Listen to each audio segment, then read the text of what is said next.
asalaamaaleykum mbokk yi leen nuyu baax di leen ziar mbokk yi ñu topp ci Maalu Jokko yi moo xam ci TikTok bi la wala YouTube bu fekkee ci TikTok bi la Teben Techno 1 bu fekkee ci YouTube bi la Teben Techno ñu leen nuyu baax di leen jaajëfal suñu vidéo tey bi nag damay suñu ñaareelu vidéo ci TikTok bi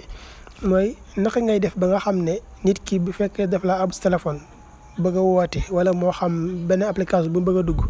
yow nga bañ léegi fi nga ko aal mu bañ faa génn nga xam ne fay joxaatu la téléphone bi rek du ko mën a duggaat loolu nag buñ ko bëggee xam ne ñu topp dañuy dem réglage wala paramètre buñ duggee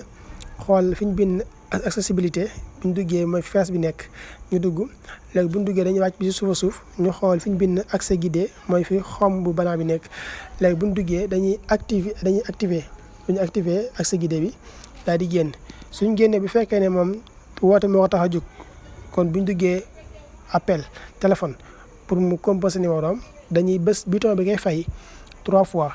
bu fekkee nag ñi nga xam ne am na comme ay 7 prises yu demee noonu nga xam ne day am bouton bi ci digg bi kon bouton bi ci digg bi lay bës 3 fois léegi bëgg ñu bës ko xool léegi bëgg bësee 3 fois li lay indi léegi mu bës démarrer ci kaw su bësee démarrer mu xool code bi mu bëgg mu dugal ko fa